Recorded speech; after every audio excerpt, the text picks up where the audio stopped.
সমাজ কল্যাণ এবং নারী ও শিশু বিষয়ক মন্ত্রী professor doctor AJM Zahid Hossain বলেছেন, রাষ্ট্র পরিচালনা ইমোশন বা আবেগ দিয়ে হয় না। বিএনপি যা বলে তাই করে এবং এটি দলটির ইতিহাস। আজ দিনাজপুর শিশু একাডেমি মিলনায়তনে আয়োজিত বেসরকারি এতিমখানা ও আশ্রমের মাঝে ক্যাপিটেশন গ্রান্টে চেক বিতরণ অনুষ্ঠানে প্রধান অতিথির বক্তব্যে তিনি এসব কথা বলেন। মন্ত্রী বলেন, জাতীয় সনদ যেটি সংসদের দক্ষিণ প্লাজায় বিএনপি সই করেছে সেটি একটি জাতীয় দলিল।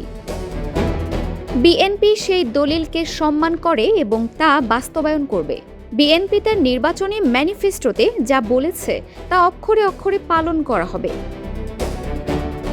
আমরা সব কাজ নিয়মের মধ্যে করতে চাই, কারণ বিএনপি জানে রাষ্ট্র পরিচালনা আবেগের বিষয় নয়। অনুষ্ঠানে মন্ত্রী আরও উল্লেখ করেন, নির্বাচনের পূর্বে বিএনপি যে ম্যানিফেস্টো দিয়েছিল, জনগণ তাতে সমর্থন দেওয়ায় বিএনপি আজ ক্ষমতায় এসেছে। যে জনগণ ভোট দিয়ে বিএনপিকে ক্ষমতায় এনেছে, সেই জনগণের সঙ্গে বিএনপি কখনো প্রতারণা করবে না। যারা বিএনপির বিরুদ্ধে জনগণের সঙ্গে ছল চাতুরি করার অভিযোগ তুলছেন, তারা অতীতে কি করেছেন তা জনগণ ভালো করেই জানে। দিনাজপুর জেলা সমাজ কল্যাণ মন্ত্রণালয় ও জেলা প্রশাসনের আয়োজনে অনুষ্ঠিত এই সভায় সভাপতিত্ব করেন জেলা প্রশাসক মোহাম্মদ রফিকুল ইসলাম।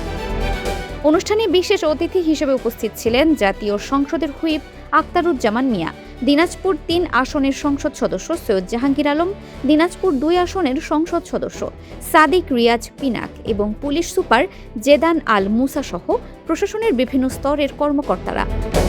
অনুষ্ঠানে জেলার ১০৬টি বেসরকারি এতিমখানা ও আশ্রমের মাঝে মোট ৩,৬২,৮৮,০০০ টাকার ক্যাপিটেশন গ্র্যান্টে চেক বিতরণ করা হয়।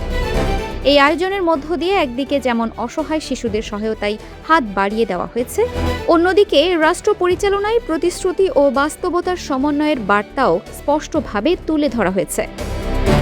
Dinajpur TV multimedia desk.